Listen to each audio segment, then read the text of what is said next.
This tutorial is for the Canvas framework for the Bubble app. And so if you're not using Canvas, this is not going to be a very useful tutorial for you. However, I do encourage you to say hi in the comments, or if you have any other no-code questions, then to drop them there and to subscribe to my channel so that you can get notified when I drop new tutorials. All right, so this specific tutorial is in reference to the two-column menu tab page layout, which is also the same page layout that you would find in the accounts page.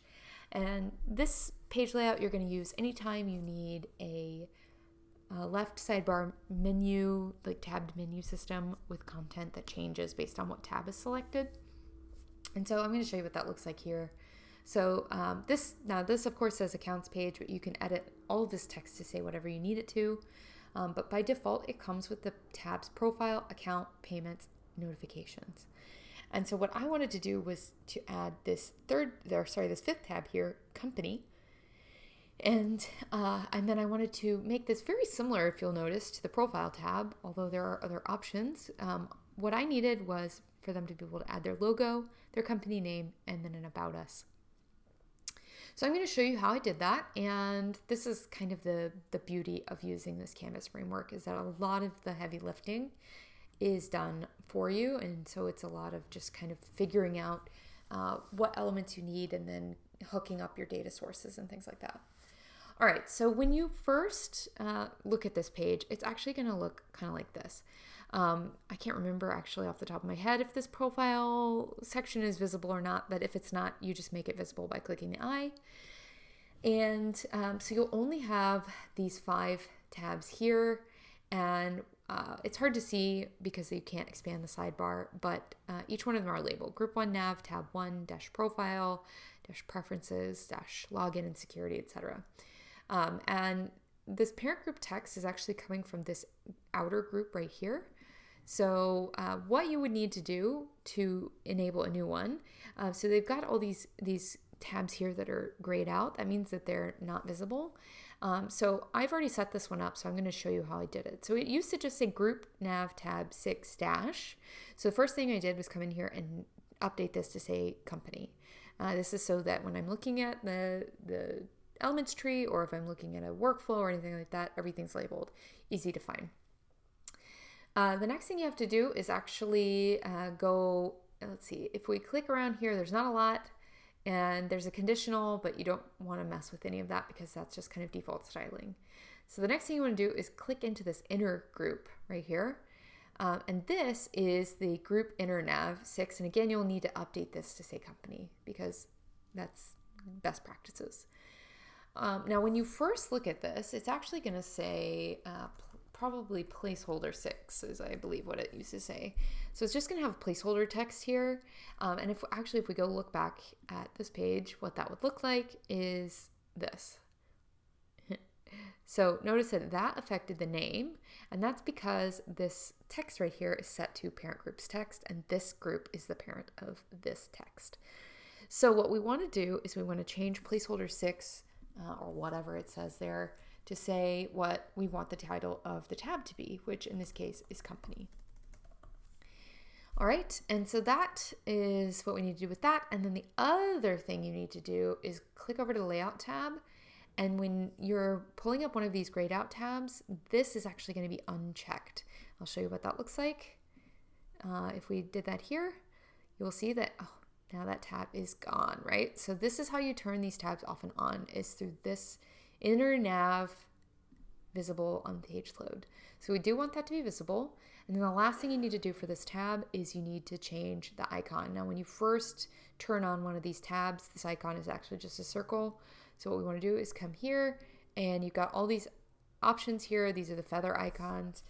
So I went with briefcase because that seems like company-ish. All right, so again, you can leave it like this, or if you want to give it a more descriptive name, you can, but as far as I'm concerned, that's fine.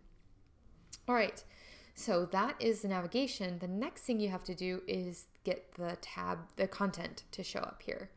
And since I wanted it to be the same kind of layout as the profile, what I actually did was copied this tab and pasted it into this group main content. And so this is what I got from that. And I did come up here, so it did originally say group main 1 tab dash profile copy. And so I changed that, right? I updated it to be the right tab number and also the right name of the tab. And so then, again, you don't really want to mess with this too much, but what you will need to do is come to this conditional and change this. So when you copy this over, I'll just pop up here real quick and you'll see this now says group inner nav 1 profiles text, but what we want it to show is group 6, right? So this is the company's text. And so what I had to do was just clicked on that and changed it. And this is why renaming stuff is really important. As you can see, that's kind of a mess. So we wanted it to be group inner nav 6 dash company text, right? So the one pro tip that I recommend is to actually open up the tab that you're looking at and then use like a screen grab to just take a picture of this and keep it open next to you so that you can really quickly reference what the original syntax was. And then, you can always delete it later, but then you have it on hand as you're making those changes on this other section. So again, I did have to update this text here. I just changed that to company. It said profile where it says update your information. It said add your company information here. Same thing here. I changed company name. I did update the names of these. So I updated the text and I updated the name of the input. And then what I actually had to do here to get this about us to be a multi-line input, because it was originally, you'll see here, it is a regular input. So when I copied it, I had the regular input there. I opened up the Canvas widget and I went actually to elements, and from here I searched for multi-line, and so then I just added this to this group and deleted the single element and edited everything. So I now have this is named and multi-line input about us, the text is about us, etc. All right, now the last thing that I had to change here, which was driving me up the wall, was this logo. Now, if you just copy this over, it looks empty here, but if we come back and look at the actual page, you can see that there's a picture here, and that picture was persistent, and I was like driving myself crazy because I was clicking on it. I was looking at the styles. So it's coming with this 360 radius transparent picture uploader. I was like, it's got to be something in the style. So I even did remove style. That way you can really quickly just see what the styles are. I was like, it's got to have a background or something, but it doesn't.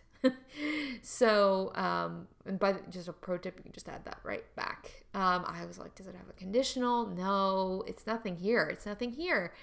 I tried adding a placeholder with like just some text. Nothing was working, and I was going crazy.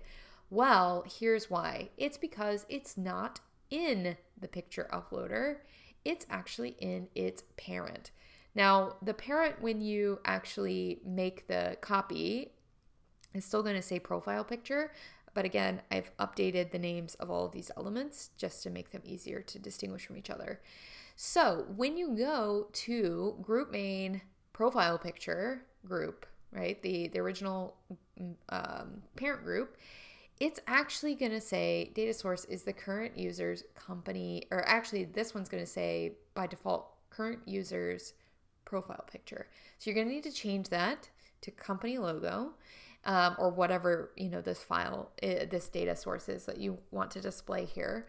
And then the other thing that I had to do was come to the conditional. So this conditional here was set. So if the image is not empty, so if you've set this image source already, it's going to display that image, which is great. That's what I wanted it to do.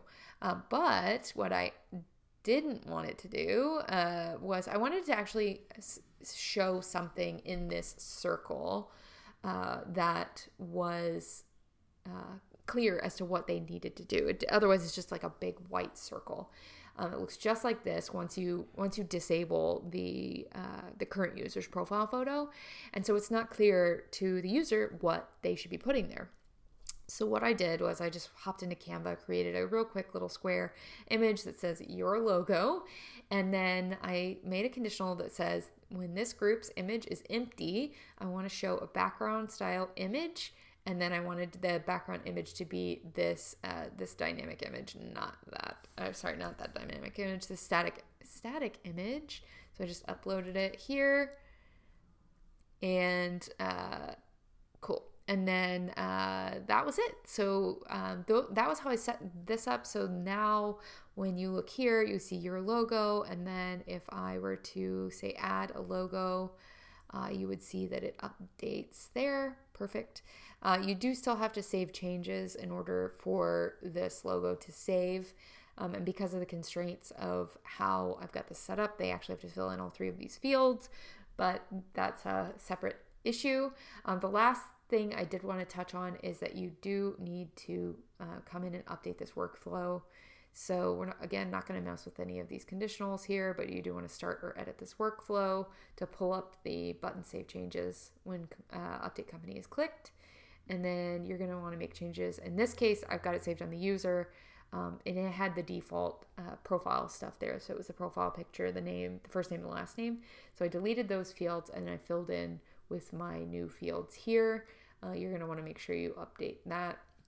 And then it also just displays an update alert, which is great. So that is how I did that. I hope that helps some of you. This was really driving me crazy.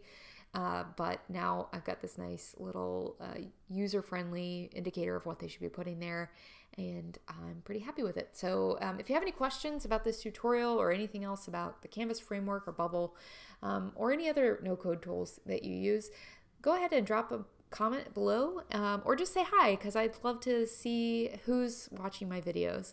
And don't forget to like and subscribe. I know everybody says that, but it is really important for me to know if you're finding these valuable, and you'll get notifications when I drop new tutorials. So thanks so much, and I'll see you in the next video.